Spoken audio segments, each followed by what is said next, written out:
hey everybody. In our church at One Life, we recently have been delving into the trans issue in our culture, which, pretty much everybody seems to be these days. It's being talked about on levels of, politics and entertainment and schools, education. There's a lot of discussion around it. So we're trying to navigate our way through it. And I've done messages about it. But one of the things that I know in my own research is it goes far beyond the personal thing, which is very, very important. We've addressed that very directly. But what you'll discover on the journey is there's something higher than that. There's mindsets, there's philosophies, there's a philosophy fueling much of the language that we use, the kinds of things that we talk about and address.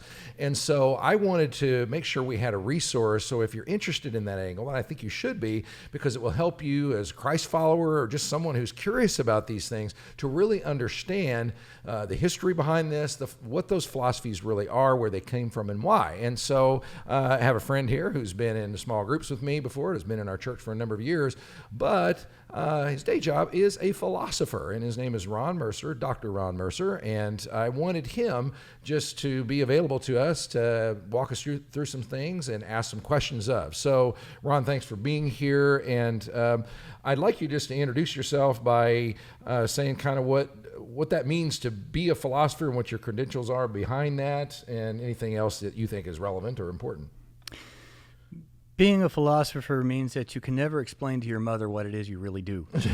Okay, so that's probably a good start. Yeah, that's about as good as that I can start.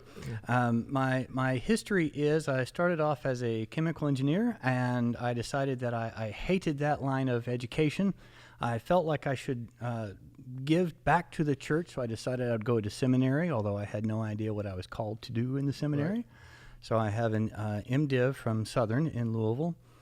And it was there that I met Dan Stiver, who was the philosophy professor there, and I fell in love with the subject. I realized that everything that I had been thinking and doing in terms of, of seeking after God, in terms of what I enjoyed studying, I was really doing philosophy. And what that meant was I was trying to answer questions that people hadn't answered yet. And that meant the sciences are all built around, here's your standard of measure, here's how you measure that, so here's how you know.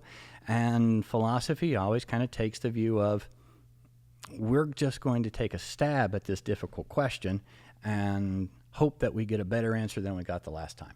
Right. So I ended up at the University of Kentucky. I did a PhD under Ronald Brezina in 20th century continental phenomenology. Which is a big way of saying I study philosophy from the continent of Europe, so the Germans and the French, and I did most of my stuff was focused on the 20th century.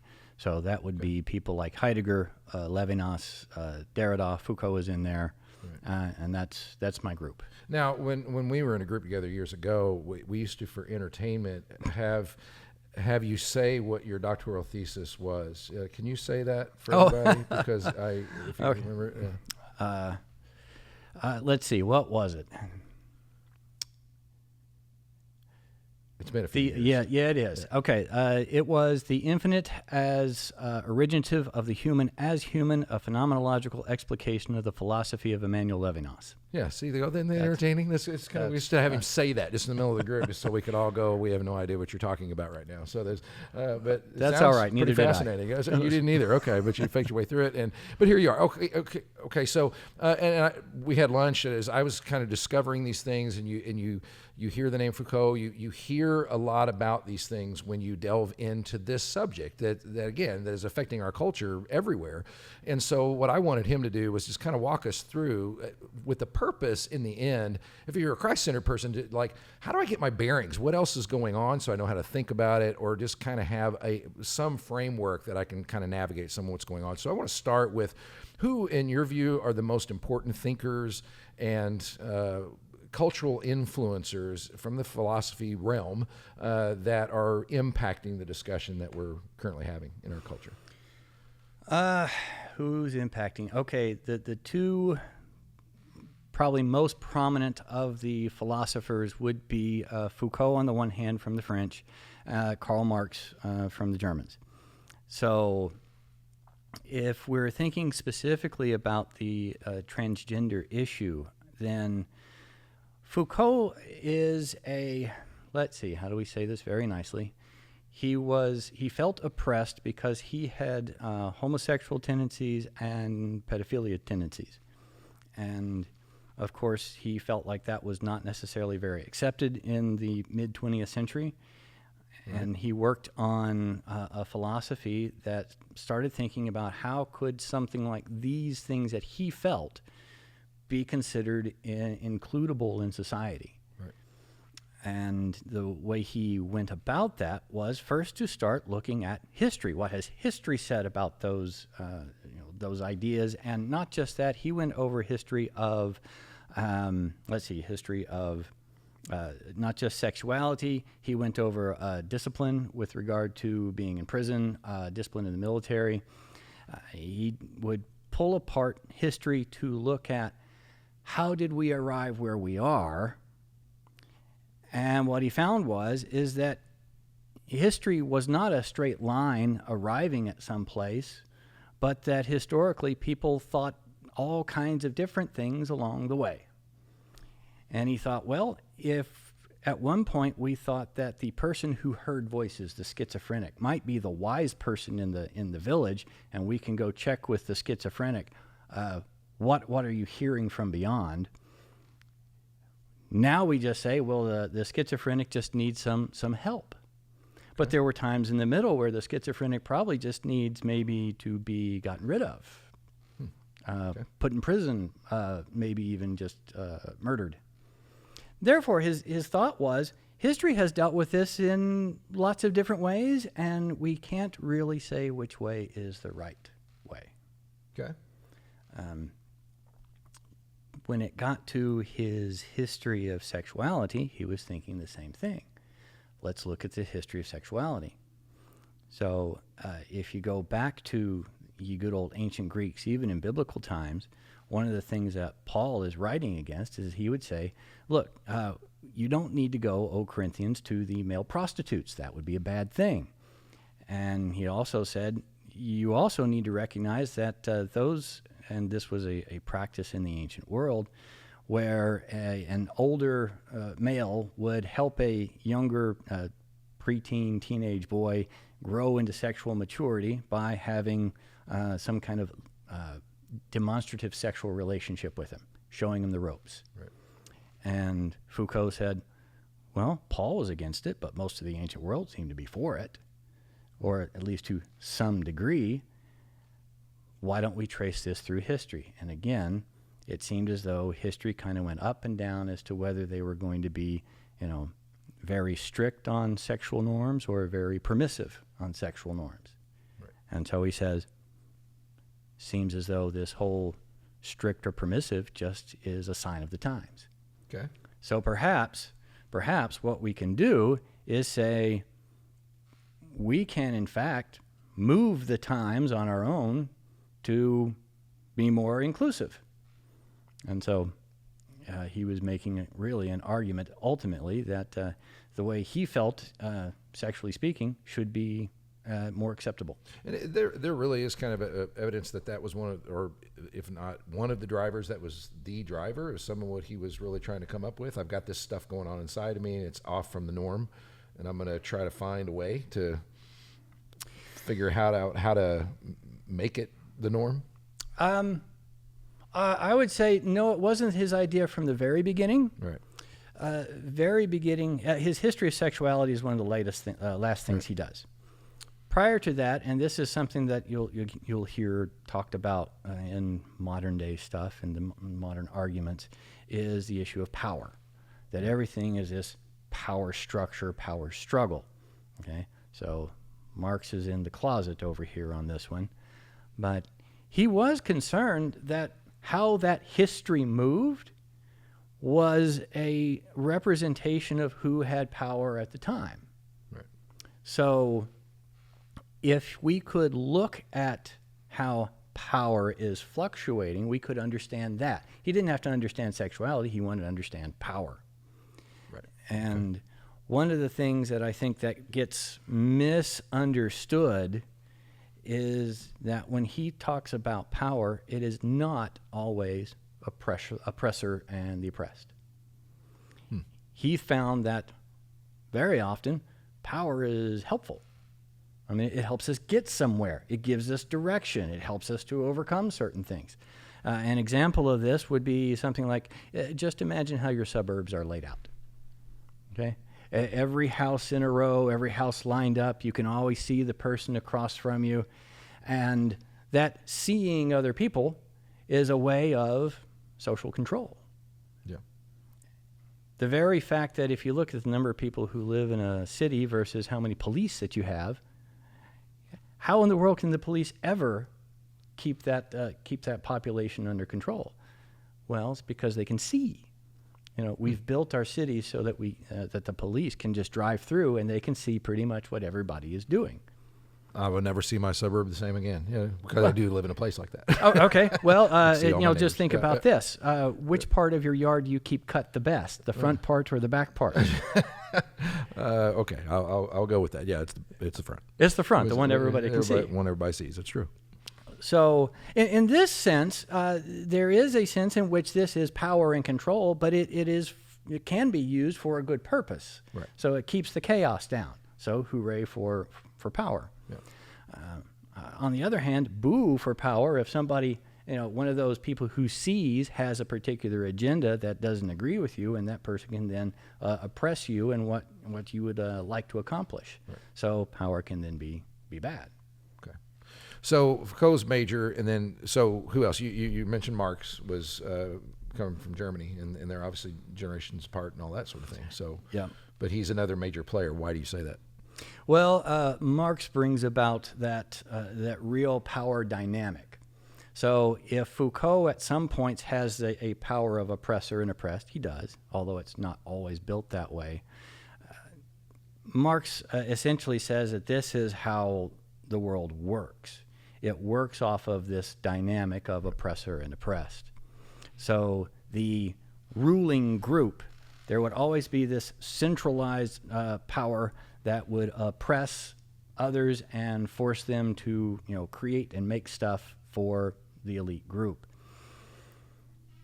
But here's what he thought. He really thought that human beings, we were creators. We liked making things. We wanted to produce. And there's good reasons to think that. We like creating things. Yeah. Unfortunately, though, if somebody is able to manipulate that, then someone can control somebody else's creativity and then utilize their product, like the evil capitalists, Right. Using the laborer to create stuff for the evil capitalist, which is a horrible understanding of capitalism. But anyway, that's how he saw it. Right.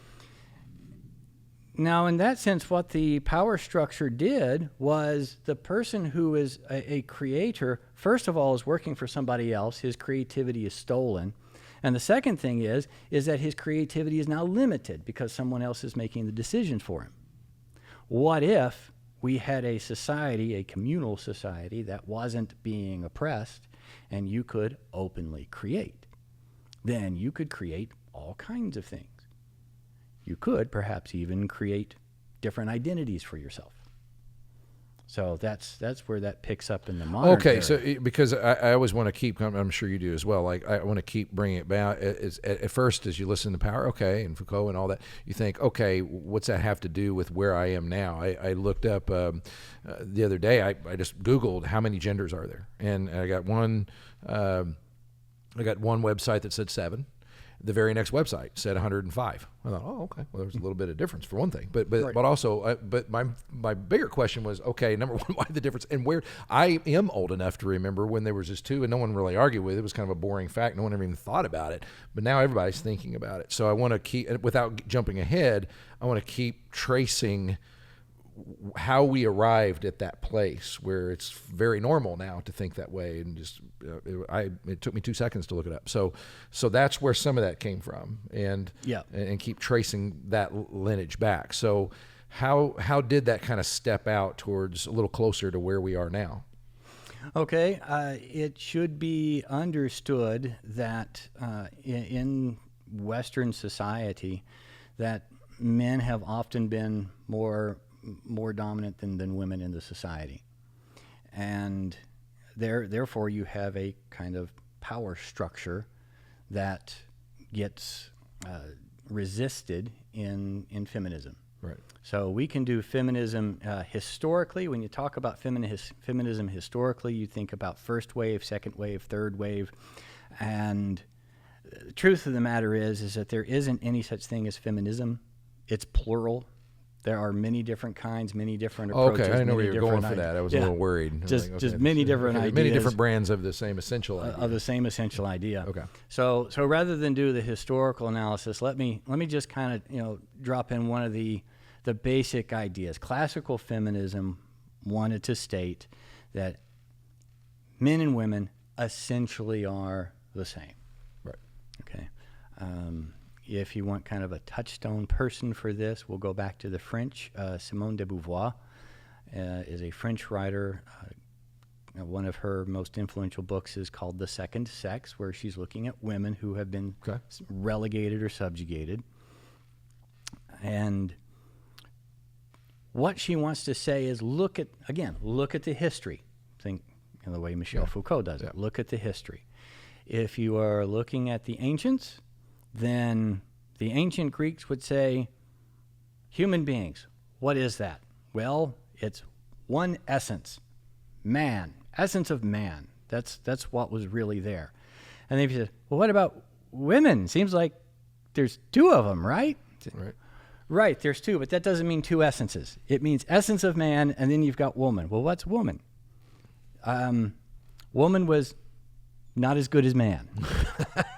According to the Greeks, not according to Ron. According to the Greeks. Okay, according to the Greeks, woman was somehow less than man. Okay, if you move that into Christianity, Aquinas, medieval scholastic theologian, one of the pillars of the church, his theology said, no, that's not right, because God created man and woman, and they're equal, side by side. God looked at it, and they were good. Right. Aquinas thinks about that and says, well, they're good because woman was made for man. And as long as she's in a married relationship with a man, she's good, following what she's supposed to do. Okay. But if she's not, then the Greeks were probably right, and she's not fulfilling her position. All right. So we've done, the pagans were wrong, the Christians have this problem. So even if we did, let's go to a good atheist, and we'll pick out on Freud. And Freud says some very similar things. He says, we're familiar with the Oedipus complex, where the little boy's supposed to fall in love with his mom. Right. But daughters have their own problem. Daughters are angry at their mom. And the reason that they're angry at the mom is that they feel like something's been stolen from them. Yeah. And of course, what's been stolen from them, they don't have a penis like the boys do. Right. So they're not men. Oh, okay. Yeah, so that's Freud's deal. That's Freud's deal. Okay. So each Those place, daughters are angry at their moms. He's right about that part. I've seen that. Well, sons and daughters are angry at everybody, That's, especially by the teenage years. Right. But the whole point was that de Beauvoir was saying was, no matter where you go in history, you have this relegation of women to a secondary place. Right. And that is perhaps true in a general overall, and you can find plenty of examples where that's not true, but as a general overall, it seems to be a pervasive idea. Mm-hmm. De Beauvoir adds this to the oppressor-oppressed theory, is that, first of all, following existentialism, number one, there's no God. She was an atheist. Right. Since there's no God, there's no purpose. God didn't make you for anything. Right. If there's no God and there's no purpose, then you are whoever you make yourself to be. And therefore you create your own identity, your own world, your own meaning. And if you want a really good example of this, then please just go ahead and watch The Iron Giant, Ratatouille, Shrek. They're all existential themes. That's why ogres are onions. Okay. Now, see, you were all wondering how this is relevant, and it's because in Ratatouille and Ratatouille, a rat can be a famous chef, right? And ogre, there's no center to an onion; it's just layer upon layer folded around. So it's just whatever you make yourself as you grow. Yeah. Okay. And therefore, men and women weren't born to be relegated or subjugated to one another. They're born to create themselves. Okay. Unfortunately, one of the last things that we want to do, and now this, I think they've nailed it here, we don't like responsibility. I don't want the responsibility for making myself, because every time I screw up, then the person responsible for that is me. Okay. Yeah. So wouldn't it be better if there was some group or institution or something that just told me who I was? Oppressor, oppressed. Right. And so institutions gave us gender roles. And so they put a baseball in the hand of the little boy, put a doll in the hand of the little girl, and said, you wear blue and you wear pink, and off you go. There's your identity. And what she says is, that leads to the gender oppression that we've seen forever. But you're not. You're free. You're actually free to choose what you want to be. And this is really then the first place where the idea of your gender identity and your biological sex aren't necessarily connected. Ah, okay. Well, not the first place, but it's a very prominent but the most prominent place. It's a very prominent place. It's going to inform kind of, when that's what we're after, sort of what informs the conversation at this point. Okay. Yeah. So that's where we end up with Simone de Beauvoir. Okay. So the next thing, we were having lunch as I was kind of doing some research and stuff, and you brought up the importance kind of that what was considered the first queer theory paper, the way I understood it, was about Gail Rubin back in 1984. And there was something, I get the picture, there was sort of a seismic shift of some sort, that it kicked off something that I guess grabbed these ideas from before, but then took them in another place. What is it? We hear about queer theory. It's an actual title, not mine. It's theirs. So what is that, and what was the significance of her paper and kind of the thinking from there? Okay. Let me then tie together everything that we've got. Okay. Marx said that there's an oppressed group on the outside, powers in the middle, and he wants to bring the oppressed group into the middle. Okay. Michel Foucault says history is nothing more than this movement of power, and there's been these groups that have been oppressed, groups that are not oppressed, usually the power-wielding group. And then you've got Simone de Beauvoir. You've been told by the power-wielding group what your gender is supposed to be, what your gender meaning is supposed to be. And so what we have is we have groups who are essentially marginalized by a group that holds power. And what Gail Rubin is doing is, and when she wrote her paper, there was no such thing as queer theory. And it really is the seminal paper for that idea. If you want to find people who are, queer theorists today, Judith Butler is a name to look at. Let's see, David Haplin. I'll double check that because I don't want to get these things exactly. First time you looked at those.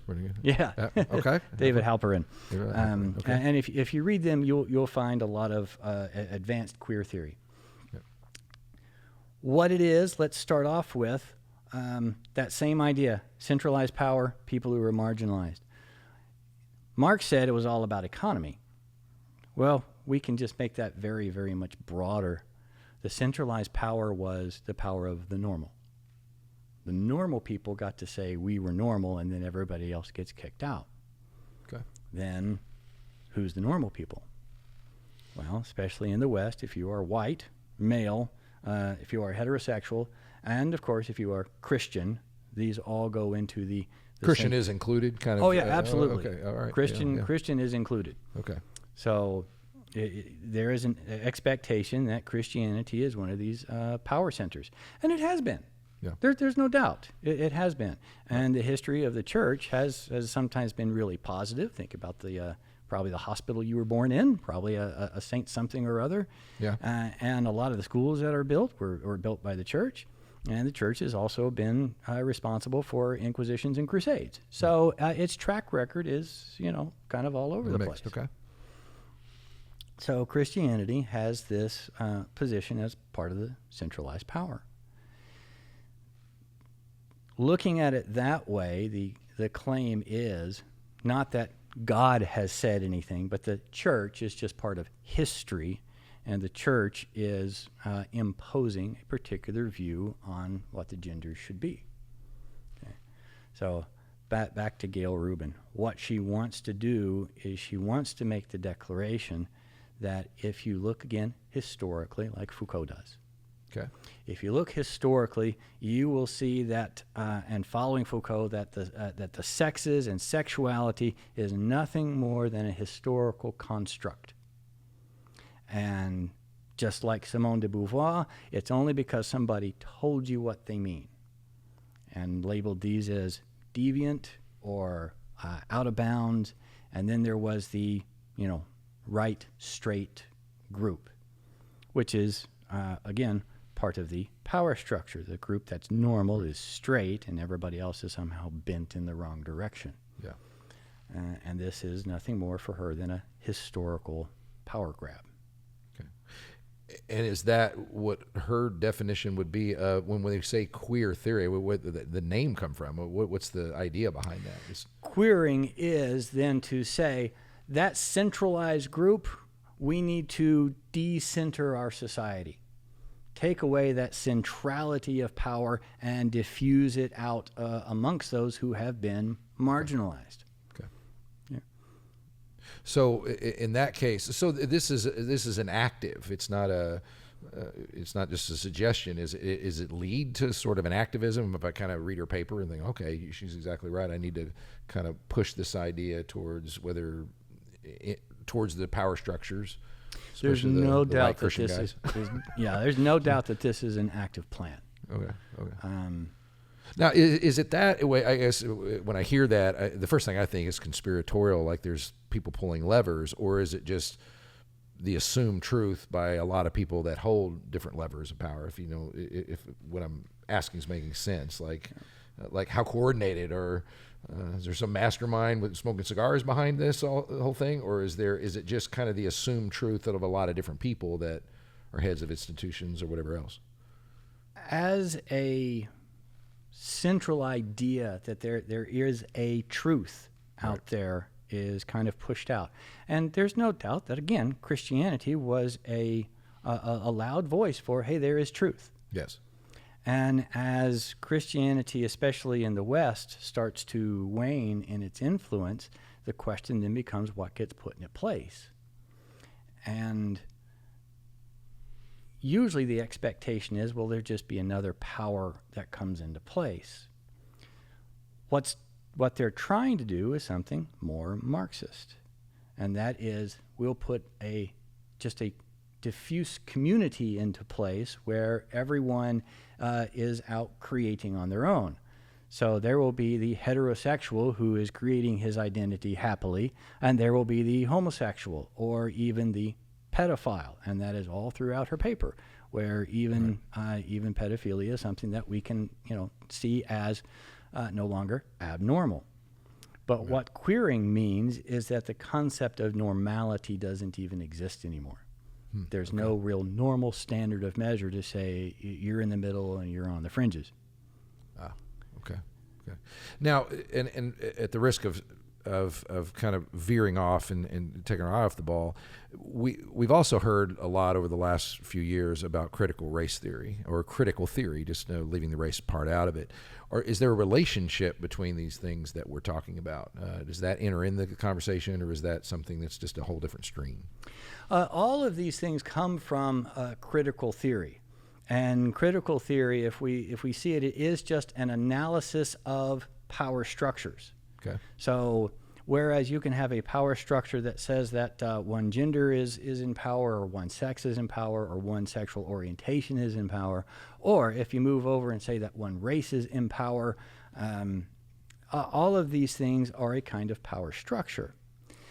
critical theory is saying that if you look at our modern age, which seems to have, we fought the war for the Civil War, we've had sexual revolution, and we have more expression and freedom, then surely aren't we in a better place? And the answer that they'll give is no, not really. And it's because it's not as though that you had some particular person running around saying that this is right, this is wrong. Think, for those who are old as we are, Jerry Falwell and the Moral Majority in the Christian tradition. Remember that well, yeah. Yeah. That person, he helped set the moral direction of the country. Well, we don't necessarily have these people anymore. The claim is that the system itself, the systemic structure is itself, which is why you hear things like systemic racism.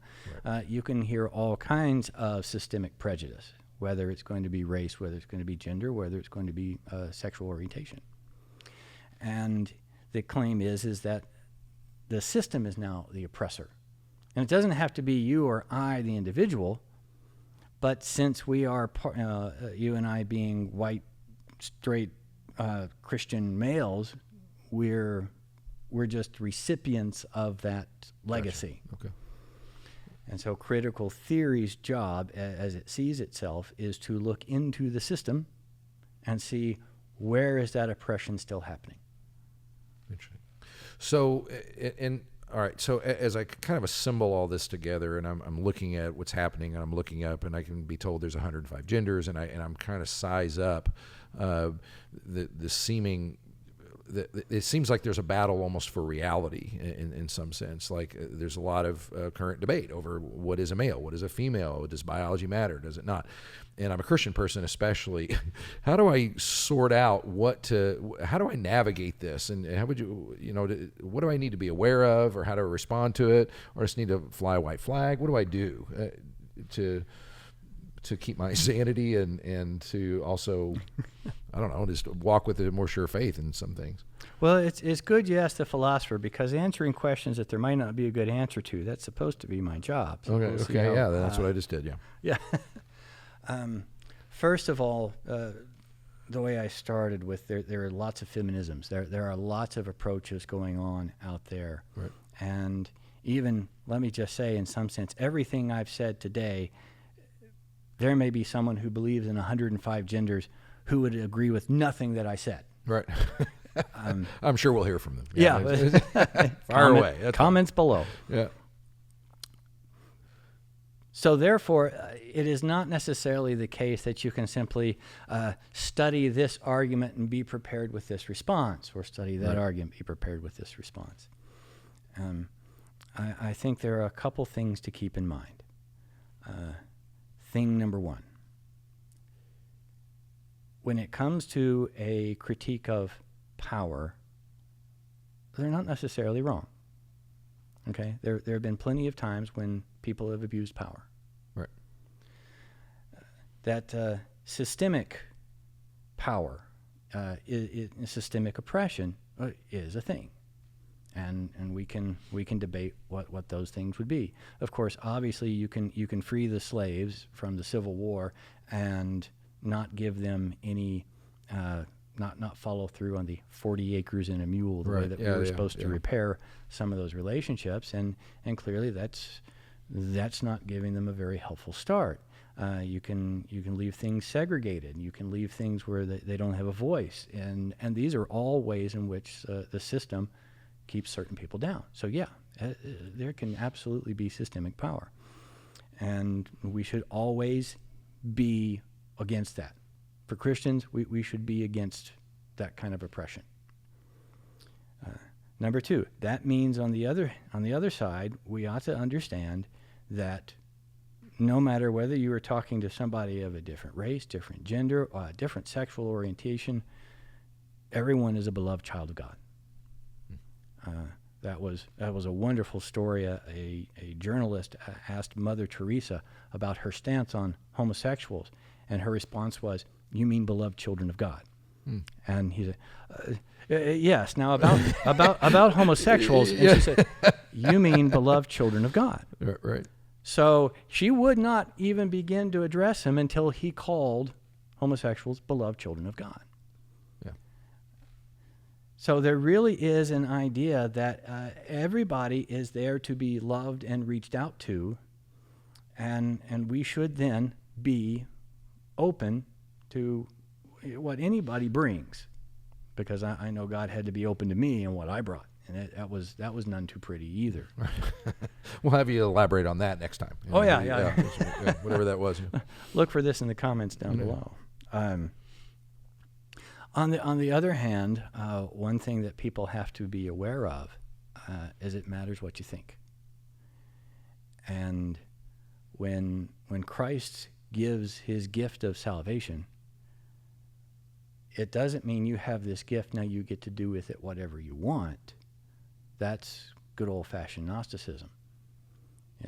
I've got this special gift, the Gnostics of the 2nd century would say, and now that I know this special secret, I can realize that my spirit will know God, and my body, I can just go do whatever I want to with it. And no, that's not the case. Jesus paid the price, and he sets the terms.